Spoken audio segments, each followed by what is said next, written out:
Everybody ready? Yeah, we do not have a flag in here, I see. Okay.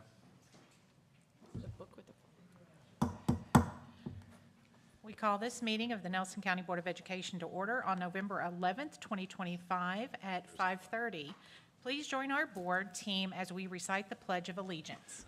We do have a flag out front. We also have one over on that window. I'm going to go that way. I pledge allegiance to the flag of the United States of America and to the republic for which it stands, one nation, under God, indivisible, with liberty and justice for all.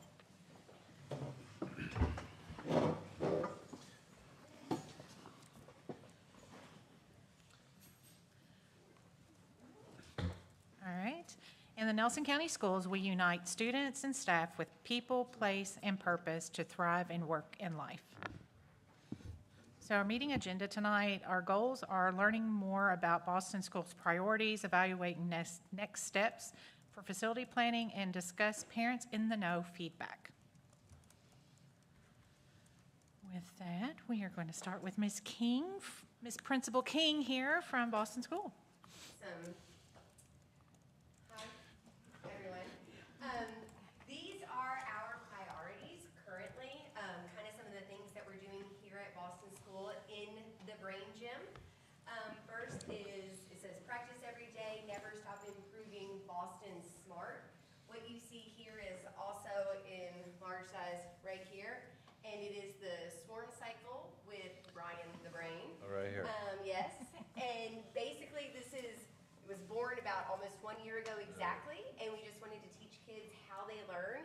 And so this is their focus, which their teachers help them choose. They put in the high quality reps, and hopefully at the end they learn what they're trying to learn, but we also assess on reflection and see if they need to hit the swarm cycle again or get to start a new swarm cycle and things like that. So this is how we teach, but also how we learn here at Boston.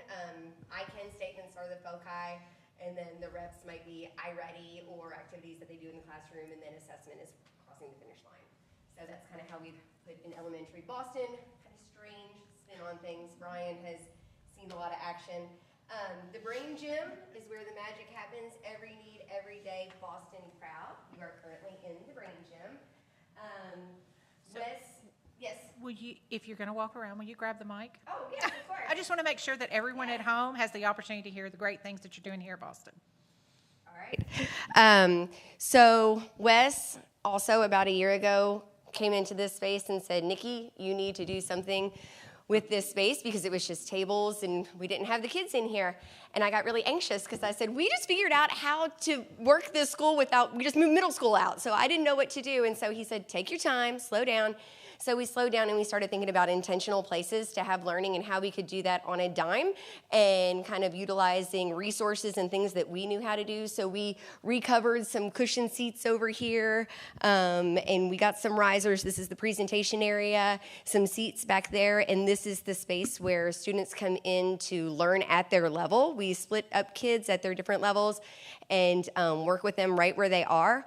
Also, we have brain builders in this space that was born out of necessity. We needed a third rotation for special areas for 2, 3, and 4, 5 classes because we needed to have 3. So we had PE, art, and brain builders. And so brain builders on Mondays is Musical Mondays. Tuesdays is computers with Miss Crystal. Wednesdays are swarm-ups with Miss Gregory and I. She's the counselor. Thursdays are a traditional library with kind of like an old folks home feel where you can sit in the nooks and read the books, do some puzzles, crossword puzzles, things like that. And then Fridays are our leadership class, which has turned into a lot of like entrepreneurship, spirit squad, hospitality, and things like that. So that's the brain builders, and this is where some of those different things happen. A little bit daunting at first, but grew into something that was pretty cool, and I'm glad that we had that challenge, and I was challenged. The last one is Know Your Strengths, Grow Your Way, Boston Strong. This is just something Miss Gregory and I have been kind of talking through those swarm-ups. We meet with first grade weekly, and then 2, 3, 4, 5, we meet with them tri-weekly on that third rotation with brain builders. We use Gardner's multiple intelligences theory, not that it's the thing, but just a way for students to understand that they are smart in many ways, because this shows math smart and word smart a lot of times that's what we use the diagnostic to look at for iReady and things like that. But there's also nature smart, self smart, which is intrapersonal, thinking about goal setting, thinking about your emotions, things like that. People smart, how are they working with their others? Music, which is with Musical Mondays. Rhythm, which goes a lot with reading and things like that. Body movement, fine motor, and gross motor. We've been working a lot with that as well. And spatial and visual smart, which is also art and placement and understanding differences between things. which has allowed students to understand that they can be smart in a variety of different ways. And we're reflecting on that and just kind of understanding that all kids are smart. So that's not necessarily the thing that we're doing. Just one of the things in the way that we're understanding intelligence is also right brain, left brain, which has been really cool to talk to them about and understand that we learn and experience life in lots of different ways. So these are the priorities as of now. And yeah, it's been really fun. Brian the Brain's been cool. We've expanded the brand to Brianna. She is not his wife, girlfriend, sister. She is her own independent woman. I've also had requests for baby Brian and lots of others. So it's kind of taken off in a year. And they actually have a mascot for Brian, Brianna. So it's exciting to see them in here and see a giant brain walking around the school. Something else is important, I think, with the story is just the quality of reps that you're focused on in this room. And, it's a fun, it feels exciting to me to be in the brain gym. I'm feeling different types of smart right now, too. So the Boston School, we have two conversations we're having tonight, and this is really just a coincidence. So we wanted Nikki to tell a little bit about their story and their priorities right now. We also are fortunate that the Boston School has had a nature trail that's been a very community-based nature trail for how many years? From the beginning. And it's been incorporated in a great deal of the events that are held here at the school. We used to do a haunted trail out there. We used to do a candy trail. It's sort of the space where if you want to do a really nice walk, especially if you have a stroller, that's the perfect place to go. And it really has just become a community park. And what Ms. King is going to talk about next, I think, is adding a new layer to that's really going to just drive the community space. And really, just like this space here became an additional learning space, this is now going to be in a nature setting. So I think it's pretty exciting, and these drawings are incredible. So a little background, a student that was going to University, an architect student, took this on as a capstone project, senior capstone project, and they've been working on this for how long? It was a semester-long project. And in that process, the Boston School began raising money through different functions. I think then you ran into a conversation with maintenance sometime in the last couple months. Like, well, you're going to need the board to approve the design because while it's not a immediate impact on the school building, it does impact the grounds. So essentially, the long-term health of that space and maintenance of that space could become a board responsibility. Right now, it's very much a community-based shared process, which is ideal world, not common, and we do have that in Boston. So Ms. King's just going to talk briefly about kind of the goals, and if you could just point us in the direction of where it would be on the campus. Yes. So it will be, if you go out the back doors towards the gym and just up a little bit of a hill, there's a fire pit, and there is a concrete pad. I think it's about 30 feet by 30 feet. There's a bird blind out there and a small bullfrog pond, and then a 0.7-mile walking trail, and it would be out on that space. Got it. Yep. And this is a prototype? Yes, this is a rendering of what could be out there. This is part of the space. There's some different raised gardens, and we have a lot of the community wanted to have like farm to table, have vegetables and things out there, which I think would be awesome if we could, like, our kids could go out and they would actually eat the salad that they picked and planted and grew. And we had that experience embedded within, or alternatively also that if you wanted a garden or if you wanted a salad and you wanted to have a tomato and you could grab one on your way home and just have it out there and available for the people and things. So that's what this is. This is a gravel space. There's also a mulch space. There are a couple of different renderings. This is for the sails. This is part of the construction piece. We talked about having 3 sails that would go up. They need to be put in the ground in concrete. They would be around the concrete pad. And so we should have some of the things donated as well to help get those. The sales are somewhat expensive, but we have money that PTA has been raising for that. But yeah, 3 different sales, so that's 3 different layers. Is one of the construction pieces. There's another slide that has, that's for the sales. And then the swing ring is not actually, I couldn't find a picture of it. It's not actually 4, and there's not actually a fire pit in the middle. It's a 3 swing ring.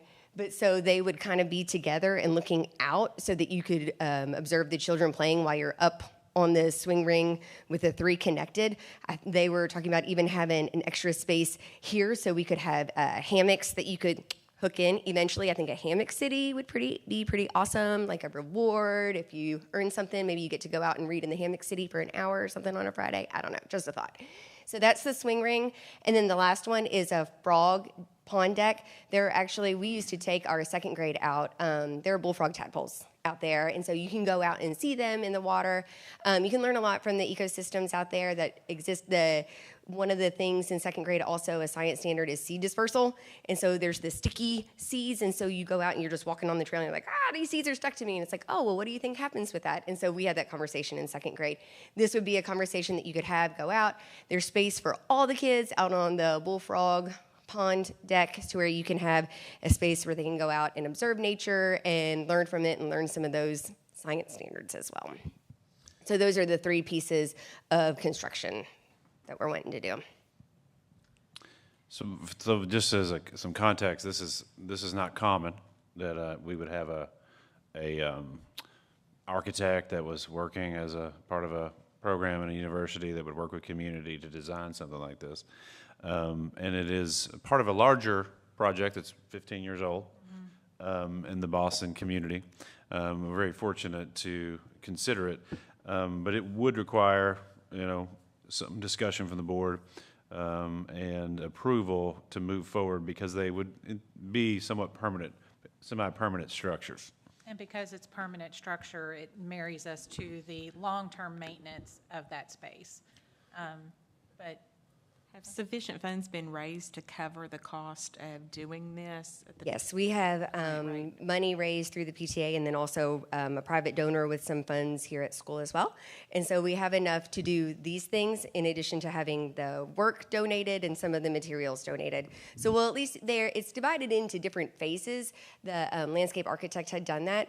And actually the way that I did that was I found online, you can apply like to UK and like just talk to them and you can get hooked up with them. So if somebody else is looking for a landscape architect, I have information on how you too can get this done for your school. But so, yeah, we have the money for that. And then for maintenance, for the upkeep of it, we were hoping to use students to help us with that, to kind of help take after the grounds and things like that. But I've also talked with Miss Belinda about that as well. And so she thinks that that's something that we can do collectively. it's just a great community space. It is. I appreciate the buy-in from the community, from the students, and that this is a group effort because it should be schools should be accessible to our communities. All right, so So, I mean, really, at this point in time, it appears that we would just be approving the design of the classroom to be integrated within the nature trail, as it is a separate space. all right, so we would need approved to design the Boston outdoor classroom to be integrated with the nature trail. I'll make the motion. Thank you. Do I have a second? I'll second. All right, thank you. All in favor? Aye. Any opposed? Motion passes. Yay! Continue playing. Brain gym. It's all kinds of smarts, yeah. Thank you, Principal King. All right, will you grab that? Thank you. For now, we're moving on to guest comments. Thank you for attending our board meeting. Any person wishing to address the board may do so by following these rules. Guest comments are limited to 3 minutes for individuals and groups. Please step forward, state your name, address, and if you represent a group, state the name of your group. So we have Abigail Martin.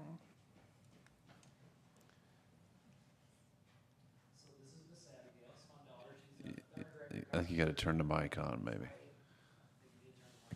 She's a third grader at Cox's Creek, and she's got a few things she'd like to talk to the board about. Fantastic. Well, I think high schoolers and middle schoolers should have recess because they go to school for a long time. We go to school for 7 hours and for 5 days a week for 170 days.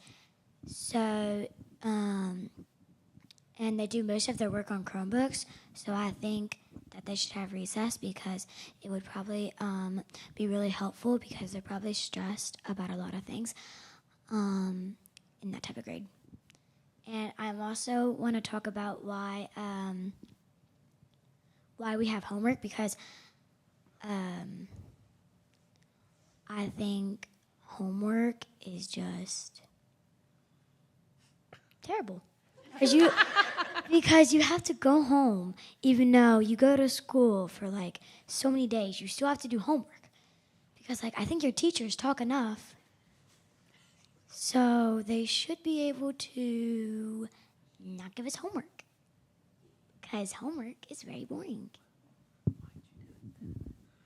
And other people may do something different, like probably go home and talk with their families or do something else besides work. Am I allowed to address the speaker? Nope.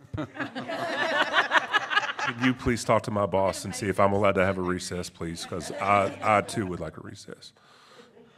Thank you, Abigail. Yes. Fantastic job. Very good. Well, Jody, I think that we need to really dive into those responses. Right, yes. Great job. Yeah. All right, so moving on to the consent agenda. These were presented to the board earlier. Were there any areas where we needed discussion, or did you guys have any questions? If not, we need a motion to approve the consent agenda as presented. I will make a motion to present the agenda as presented. Thank you. Do I have a second? I'll second. Thank you. All in favor? Aye. Any opposed? Motion passes. All right, moving on to the calendar committee. Mr. Martin.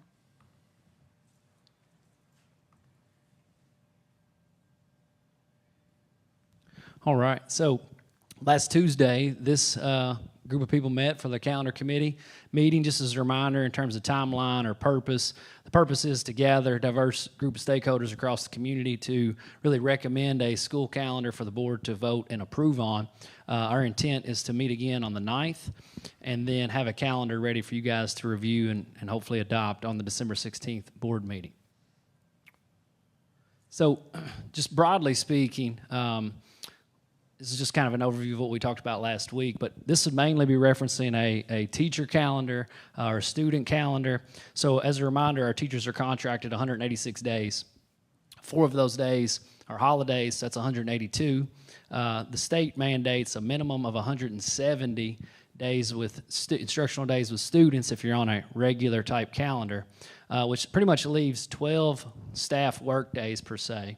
As you know, much of our resources in terms of budgeting really is on personnel, and how we utilize that time and how we utilize it effectively. We should spend quite a bit of time thinking about that and making sure that we're really generating lots of value. If you go back to that last slide, Wes. So most of the conversation really is thinking about how we're utilizing these 12 staff days. Traditionally, we've allocated 2 of those days as community tables, which gives us opportunities to connect with, we invite families in and meet with them one-on-one to really learn about their student and family, and really think about the partnership in terms of the learning process and how we can work together to support the student. We've traditionally scheduled one before school starts, that's the purple day, and then we've also had one scheduled at the end of February. However, the last couple of years, due to snow and different irregularities with that, those days are actually taken away, the February dates, and we actually use those for instructional days. So it's been a couple years since we've had those. There was some discussion with the calendar committee around kind of the purpose of the community table days and where might they need to fall. I do agree there's opportunity there to generate more value, and really we're creating a team to help dive into that and really think about, what do we want to do with families and what's the purpose of bringing them in and what conversations do we want to have and what can we showcase even in terms of student learning. So we're getting a team to generate some ideas around that. We'll obviously collaborate with principals and think about that use of time. And then I'm going to bring that to our December calendar committee meeting as a proposal on how we're going to utilize those dates. Big picture, the 3rd would be the first staff day of August. First student day would be Wednesday, the 12th. This is the first draft. That's where we are. Yes, this is pretty much a carbon copy per se of what we've done the last few years. So yes, staff report 1st of August or so, start mid-August with school. This also allows for school to end before Memorial Day is actually a bit different this year the way the calendar falls. It's on May 31st. It's kind of unique in how that fell. But this does have us ending before Memorial Day. The fall, winter, and spring breaks also fall at a similar time of year. So really much of our conversations about how do we generate value and get the most value out of the placement of time. Any questions from the board? Or? You know, one tension we've run into, just to acknowledge with the last few years, is these snow days. We had flood days, and we don't have any embedded makeup days at this point in time. And you hate to just bank on makeup days, and it's hard to predict it. But I do think that we've had a tension point with virtual learning days. And we recognize that there's a very short shelf life for getting a return on investment for those days. So I just want to remind everybody in the calendar committee and otherwise to acknowledge that the 24th, 25th, 26th, 27th, 28th could be makeup days, because I think ethically we know that having more than 1 or 2 virtual days in a row is not as productive as we need it to be. Yep. So I just say that out loud just to be clear on where our observations have been. Yeah, and we spoke about that at the calendar committee. Yeah, and it's just a tension because I think there are certain districts in Kentucky that's just automatically a virtual day. And I don't think we're in that place anymore. We're just not. We've moved away from that. I think it's just not we're trying to make decisions where we say, if this is a snow day, is it the right thing to do? If it's a virtual day, is it the right thing to do? And it's very rare is it the right thing to do to be a virtual day unless it's integrated at the right time of year. So just a reminder. All right. Thank you for the update. All right, moving on, we have Superintendent Bradley's going to discuss a little bit about the State Superintendent Advisory Committee that he is a part of. So thank you. We've had a couple meetings this year with superintendents across the state representing every part of the state. And the primary discussion has been around new assessment and accountability conversations. Right now, the Kentucky Board of Education and the Department of Education, their number one priority is rethinking assessment and accountability. It is the one constraint that impacts everything else. So this slide is the only slide I'm referencing, and this is the current mock-up for the future of accountability in Kentucky. This would start as early as next year, hypothetically, if approved. And the goal of this is to continue the federally required component and then allow for some local choice on the other components, which is a shift. It's not clear how those things would be defined in the accountability system at this time. But the federally required part are reading and math, which currently makes up the bulk of all assessment and accountability. I do think they also, currently one issue we have in the state of Kentucky is the way we track growth. So growth is tracked from year to year rather than from from that student growing. It's tracked from cohort to cohort.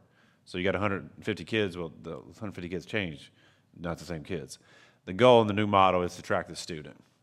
Another important part of this that's been going on for a year is there's a big advocacy going on to use interim assessments in schools like iReady or MAP testing as the measure for reading and math growth, so that it's not a separate test occurring where you're getting the data back, 6-month lag. So interim assessments for reading and math would be, in theory, a part of the model. That would be potentially occur. Now, let's say the Boston students take a iReady test. It's just it's really, that's all it's going to see is that Boston school. So it also controls ethically where, there's really you can't really game the system because the kid's taking it again next year and the year after that. And, there's some accountability in that locally. There is also an encouragement around local accountability for the way we think about the experiences we want our students to have and how we track that, how we build experiences. It's not clear how that would be assessed at the state level other than it's going to be highly encouraged. And I think for us, that really plays into the work we've been working to do across the system for competency-based learning and many of the CTE programs. One big shift, and whether this plays out, we shall see, is social studies and writing would be locally monitored and designed systems. So currently we do writing interim assessments. Those would be, hypothetically, the measure, and it would be self-reported locally, as well as the way we do the civics test. So I share that because this week, actually Friday, districts across Kentucky will get their data from last year, which was about 6 months ago. And then Monday of next week, that data will be published, and they'll use the system that's been going on for the last 5 years. So that system is the current system we're under, and it's all really the federal model with a few small shifts in it. So this is the primary conversation happening around assessment and accountability. I think mostly there's a shift towards local boards of education having better conversations about what do we want for our students, and districts that are building visions for here are the benefits all students should have or should have access to, and what percentage of our students are doing this at a high level. And this plays well into the discussions we've been having around the future of our campuses, but we're still, in some ways, just beginning the conversation. So that's the primary conversation across the state, and I think over the next 6 months, it will continue to be, because assessment accountability can be highly politicized because of the constraints and the funding involved in the process. But it also creates a lot of value if it's done well.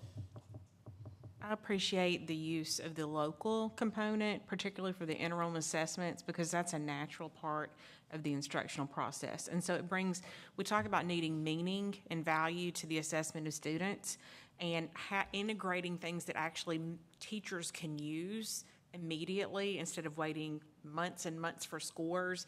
That has less instructional implication. And I'm also glad to see more of a movement toward including measures that will allow us to track how a student does year to year and across time. It's to compare their growth against how they are doing, not just against a norm benchmark. So that lets us see how much are our students growing, improving, not just how did they perform in comparison to other students.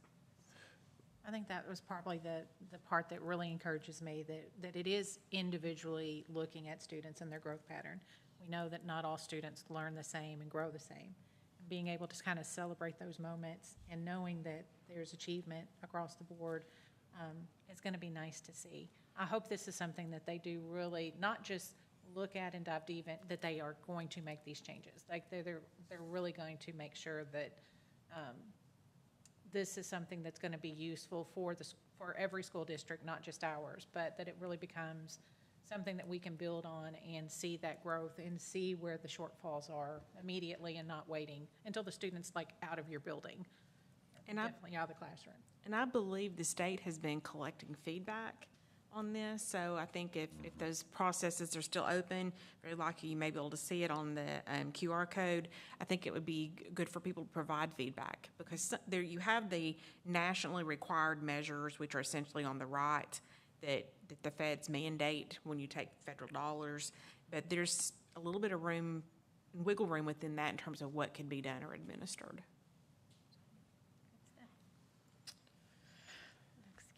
It's a massive opportunity, but it does take the way we think about program design and course offerings. It gives us permission to evaluate that as well.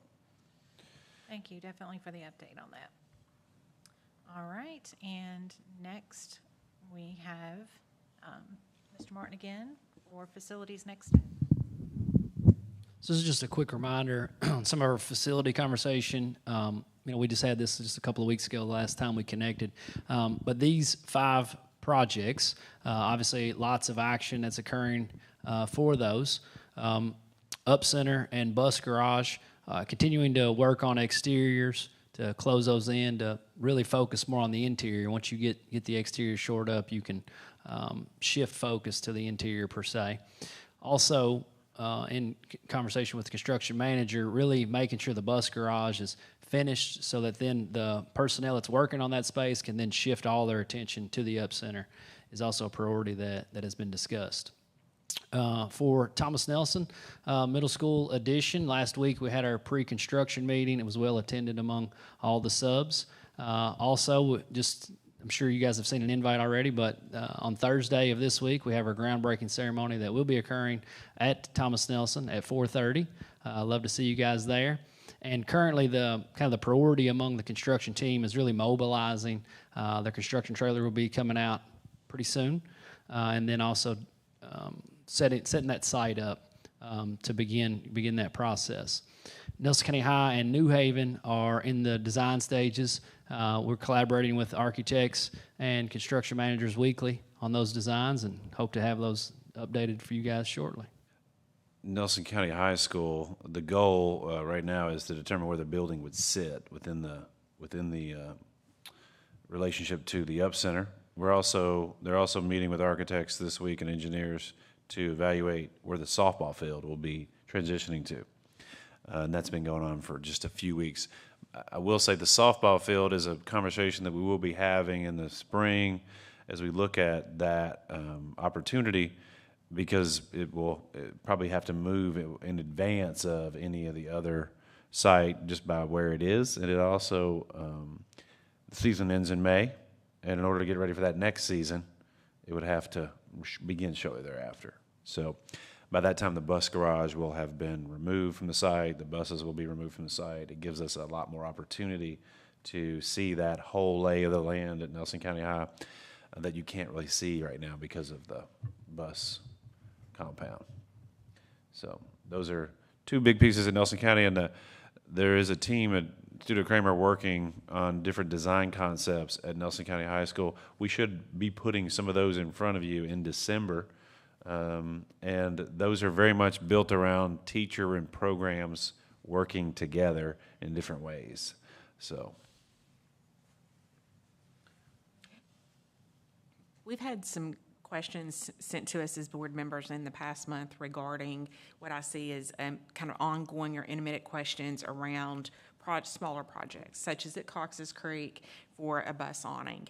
And I know that we had a good response today from Devin about that. Could you all talk a little bit about that and perhaps maybe why it's not up here, or because I think parents sometimes are asking. So Cox's Creek does continue to serve as a major transportation hub at the moment. Obviously, as we move into longer term, as we move into kind of the 612 model, we anticipate that transportation hub not being as large. So longer term, we feel like we do have a solution. Also, collaborate with Devin and his transportation team weekly as we think about just the efficiency of that. That's something that Devin has studied for several years, so it's not new to his attention. Obviously, we want to minimize the amount of time that students are outside waiting to get on a bus or even transition from one bus to the next. And I do think when all buses hit at that time, I think that does occur. Devin was out there just yesterday and kind of studied how much time is it from when a student exits a bus and waits to then board another. It was a maximum of 8 minutes. I guess if you were the first kid off the bus and then you waited and you were the last kid back on the bus, it was an 8-minute time frame. Generically, most kids are waiting probably about 5 minutes. Obviously, when the weather is really poor and you think about rain or extreme cold conditions, if a bus is late, that team allows students to get on a bus. It's kind of there, just wait here till your next bus comes, or we even could allow entry for the kids into the lobby space at Cox's Creek when the weather's super extreme. But that's something that their team has studied for quite some time, and I think it is pretty efficient at the moment. But we'll continue to study that and make sure we don't have any gaps. the original design concept at Cox's Creek did have an additional, I guess it would be an awning coming out over the front of the building at Cox's Creek. Really reworked the whole front of that center. And I do believe that over the next 2 years, as we transition some of the facilities, we'll see a little bit more about the bus hub. But irregardless of the bus hub going away, we do, I think at the next local planning committee, Cox's Creek will be a big discussion on what's the long-term vision for that building, because we do know that it does need some advancement, some modernization, and this would be a part of that. Thank you. I do think it's a priority to have covered walkways for our children as they're coming in and amongst weather, because some do have quite a distance, and also for our staff who are out there during arrival and dismissal times so that they can stay dry. They're spending the most time out there because they're out there with the students the entire time. So that's the important part. All right, Thank you, guys. Thank you. All right, so Superintendent Bradley is going to update us on the Parents in the Know. So we haven't had a meeting since our last one. We were supposed to have one on Thursday, but we actually have one tomorrow. In general, we just scratched the surface in our first conversation. Tomorrow, I think there'll be more space and more time for parents to kind of roll out more direct conversations. But this still does summarize. I think this summarizes the feedback we've gotten at this point in time. I think there was a conversation that did emerge around accelerated access for 8th graders, what that could look like.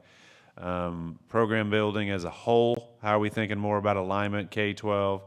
And then I think there's still a lot of confusion just by the nature of feeder patterns and district lines, because our elementary schools, the way it's organized through the magisterial districts, and you know that since elementary parents are not looking at the high school lines, a lot of that is still a part of conversation, just getting clarity on that. But tomorrow we will be able to dive further into some priorities with families, and I think by December we'll have had we've had 3 meetings. I think we'll have additional clarity around that.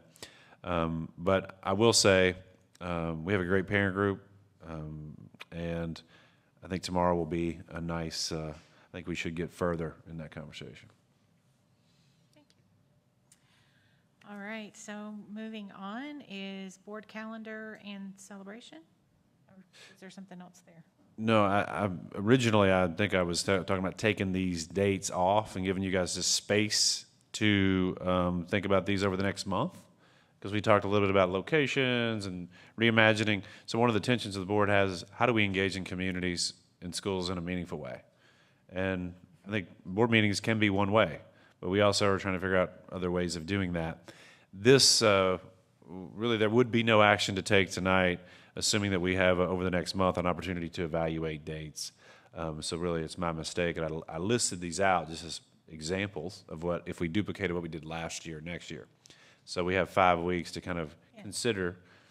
So one of the things, we have made it a point to get into the communities by hosting these board meetings at our individual schools throughout the year. And yes, it's one night where we disrupt that building, which I feel like is a disruption, because there are sports that are going on, and a lot of times we take the gym or we take a space that is needed. And it also requires our IT staff, which we are so grateful for, to set up so that our families at home and people that are interested in following what's going on in the board meetings, that they can view these things in sessions at home. So that is also a burden on their staff. We have someone that comes in the next day and cleans this mess up. So really thinking about intentional processes when we're looking at these board meetings. When the Up Center opens, I think the goal would really hopefully be to have that space sort of be a permanent home for our board meetings. So I think looking at where we start at the beginning of the year, if we just pick a location, which I think is what Superintendent Bradley was kind of getting to, do we just pick a location and just sort of stay home there for a few months until the Up Center opens, or do we continue to kind of move around and shift? And so I think that's the conversation that we're just going to continue to have until we get a little closer to January. I would appreciate feedback from our school staff in particular who hold responsibility for setting up the meetings.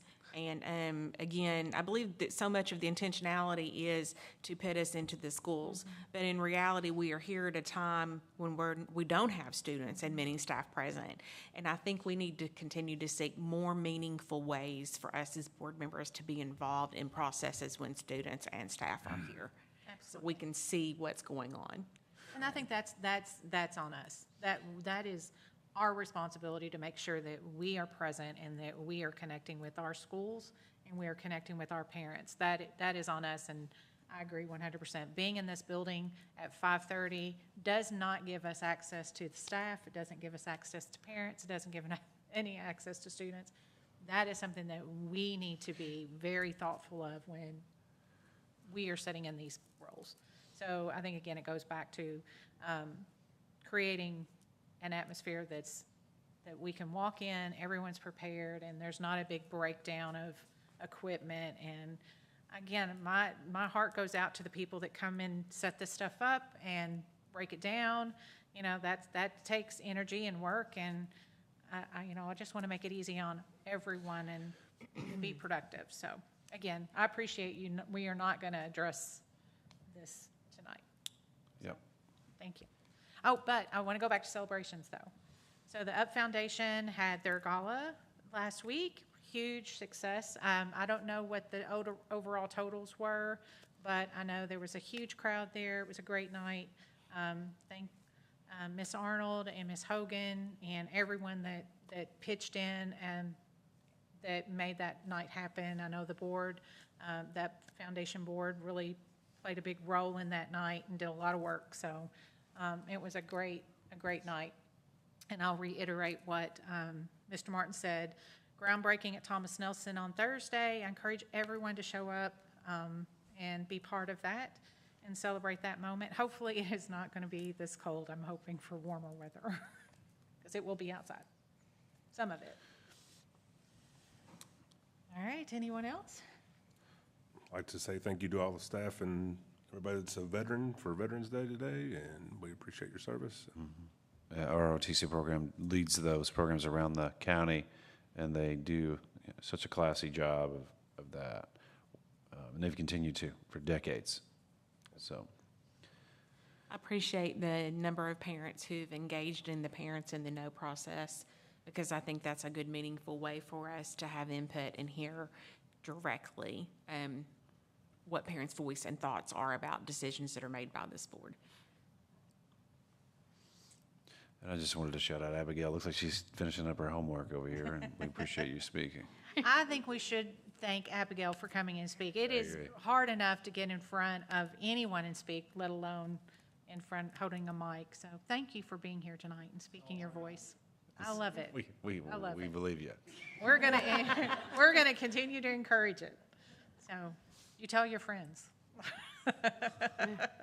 All right, so moving on, we are going to need to adjourn to go into executive session.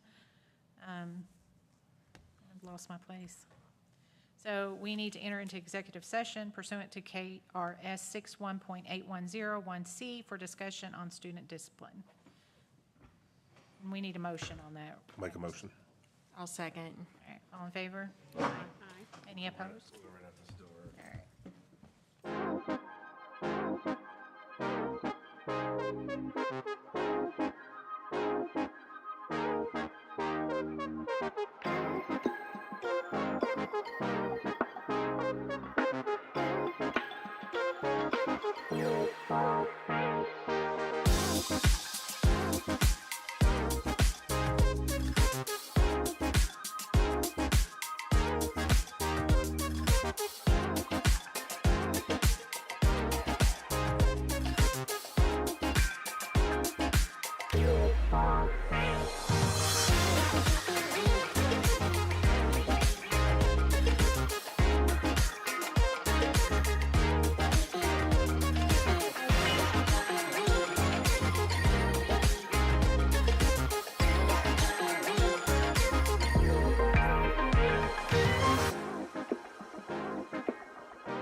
All right, so we will need a motion to reconvene regular session of Nelson County Board of Education.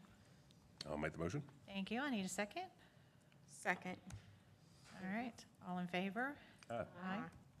So, board actions as a result of executive session pursuant KRS 61.8101C, I need a motion to uphold the discussion expulsion recommendations made by the expulsion committee. I will make the motion. All right, do I have a second? I'll second.